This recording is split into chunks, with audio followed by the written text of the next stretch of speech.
ভারত বাংলাদেশ সীমান্তে হবে camp. BSF জমি পরিদর্শনে যেতেই বিক্ষোভ জলঙ্গির ঘোষপাড়া এলাকায়। জানা গেছে, রবিবার সকালে ঘোষপাড়ার ভূতগাড়ির মাঠ এলাকায় জমি পরিদর্শনে আসেন বিএসএফ আধিকারিকরা। স্থানীয়রা বিএসএফকে ঘিরে বিক্ষোভ দেখায়। রাস্তা অবরোধ করে চলে বিক্ষোভ। কি দাবি স্থানীয়দের?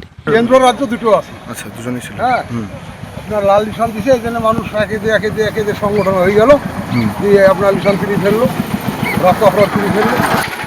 যেখানে ক্যাম্প হবে এই কারণে মানে ক্যাম্প করতে দেবেন না, তাই তো আপনারা? ক্যাম্প করতে দিলেন। এখানে নদী ভাঙনের লোক, এবার একটা আপনার পুরে মানুষ আছে, বাড়ি ঘর করার জায়গা নাই, 4-10 কাঠা 1 বিঘা 2 বিঘা জমি, নিঃস্ব গরিব মানুষ, নিঃস্ব গরিব মানুষ। 2 বছর থেকে ক্যাম্প হবে করছে। আমরা জনগণ পাবলিক ক্যাম্প বন্ধ করার লেগে আন্দোলন চালাচ্ছে। কেন ক্যাম্প? জমি 3 ফসলি কাজ 10 কাঠা 1 বিঘি জমি, সে জমি আবাদি জমি, আবাদ করে গেলে খাবে কি জনগণ?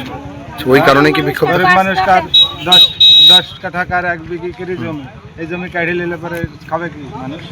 এদিন প্রায় ঘণ্টাখানেক শেখপাড়া জলঙ্গি রাজ্য সড়ক অবরোধ করে বিক্ষোভ দেখান গ্রামের মানুষ। ঘটনাস্থলে পৌঁছয় বিএসএফের উচ্চপদস্থ আধিকারিক ও জলঙ্গি থানার পুলিশ। স্থানীয়দের সাথে কথা বলেন তারা। পরিস্থিতি স্বাভাবিক হলে তুলে নেওয়া হয় অবরোধ। মনমোহিনী হেলথ কেয়ার, স্বাস্থ্য সেবায় অটুট শ্রেষ্ঠত্বের শিরোপা। জেলায় প্রথম robotic knee replacement, cardiology with cath lab, neurosurgery, specialised trauma unit থেকে স্পাইন ট্রেন, একগুচ্ছ পরিষেবায় নিয়োজিত। Manmohini health care, quality care with personal touch, Baharampur শিল্প তালুক।